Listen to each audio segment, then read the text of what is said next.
کیا تقلید فرض ہے یا واجب ہے یا سنت ہے یا مستحب ہے؟ یہ جو پرچی لکھ رہا ہے اس سے ذرا پوچھو فرض، واجب، سنت یا مستحب کی تعریف قرآن حدیث سے نکال کے دے۔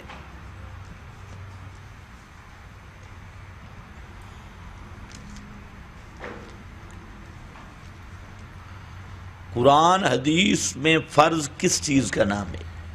سنت کس چیز کا نام ہے؟ مستحب کس چیز کا نام ہے؟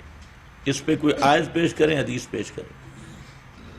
اگر نہیں پھر اتنا تو سمجھ لینا کسی چیز کے مراتب کا فرق کرنے کے لیے تقلید فرض ہے، ورنہ تو تجھ سے مراتب کا فرق ہی نہیں ہوگا۔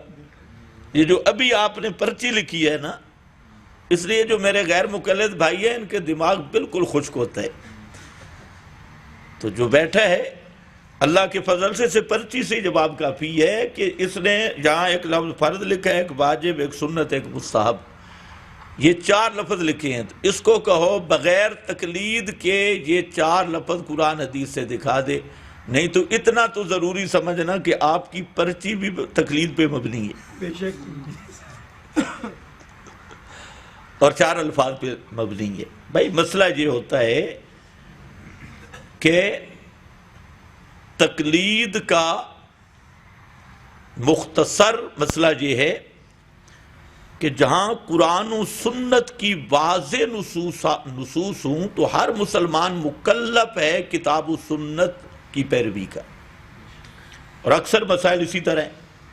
عقائد کا معاملہ ہو یا واضح نصوص کا ہو، جہاں پر بعض وہ مسائل ہیں جو ہر آدمی نہیں سمجھ سکتا، عملی مسائل ہیں، فروعات ہیں، اجتہادی مسائل ہیں،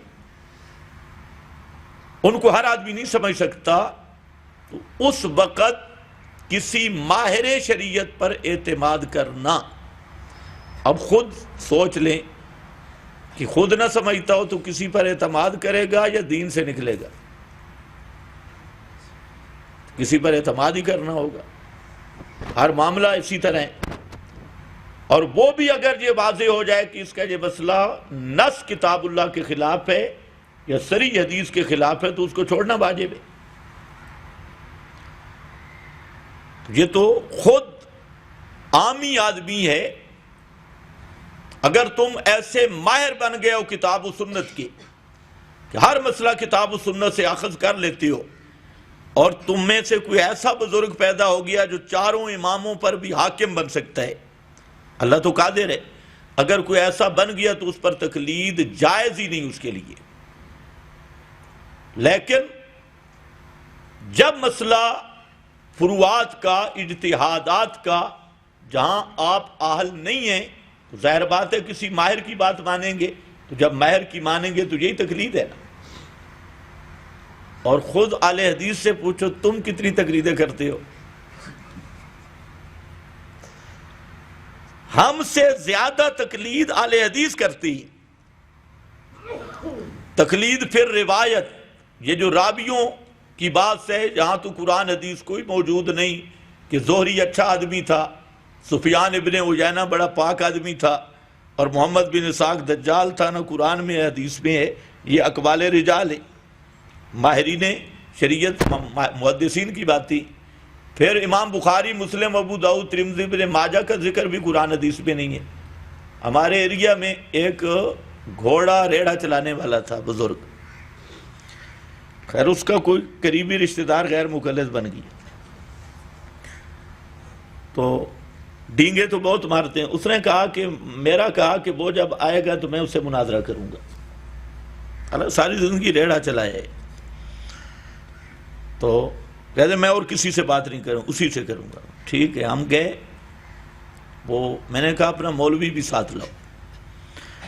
مولوی نے اسے ایک بات رٹوا دی، بھائی اس کو کہو کہ ابو حنیفہ کا نام کس صورت میں ہے، بس، اور سننی نہیں ہے، اسی پہ شور ڈال۔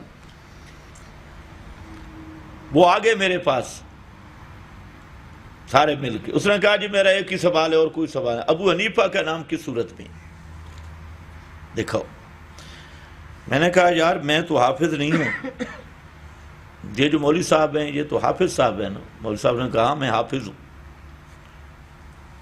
میں نے کہا جس صورت میں امام بخاری, مسلم, ابو داؤد, ترمذی کا نام آیا ہے نا, ساتھ والی آیت میں ابو حنیفہ کا نام ہے, ذرا وہ پڑھو. اب وہ ایک بات تو رٹوا کے لے آیا, اگلی نہیں بتائی, اور اسے بام و گمان بھی نہیں تھا بھئی جا کس کے پاس رہے ہیں. وہ حافظ صاحب وہ آیت پڑھو جس میں امام بخاری وغیرہ کا نام ہے, وہ پڑھو نا, ساتھ والی میں امام حنیفہ کا نام ہے. تو میں تو حافظ نہیں ہوں, ذرا پڑھ. اب وہ ریڑے والا اس کی طرف دیکھے بھی پڑھو نا جی. میں نے کہا اب آپ مولوی ساتھ لائے, اس کو کہو پڑھو. مولوی نیچے دیکھے, اب یہ بھی نہیں کہتا کہ نہیں, نیچے دیکھے تھوڑی دیر بعد کہتے ہیں نماز پڑھنی. میں نے کہا نماز تم تو جمع کر لیتے ہو, نماز کا تو ہمارا مسئلہ ہے, ہم نے پڑھنی ہے, تم تو جمع بین الصلاتین. فٹ بال کے لیے اجازت ہے تو گفتگو کے لیے تو اجازت ضروری ہے.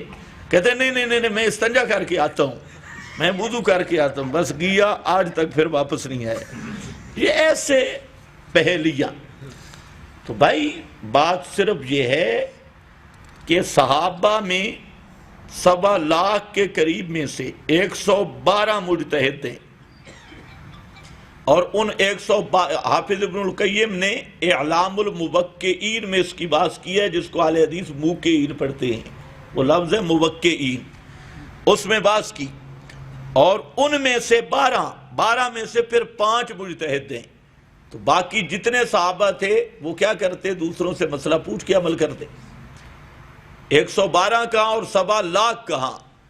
مصنف ابن ابی شیبہ صرف اٹھا کے دیکھیں, سینکڑوں مسائل ایسے ہیں کہ ایک صحابی نے مسئلہ پوچھا, دوسرے نے بتایا, اس نے مطالبہ دلیل کا نہیں کیا, اور اسی اعتماد کا نام تقلید ہے. تو اسی لیے حضرت شاہ ولی اللہ نے پوری بحث کی ہے کہ صحابہ میں بعض مقلد تھے, بعض مجتہد تھے, تو غیر مقلد کوئی بھی نہیں تھا. یہ تو ملکہ وکٹوریہ کے دور سے آئے ہیں نا, 12ویں صدی سے نئے جہاں ہندوستان کی پیداوار ہے.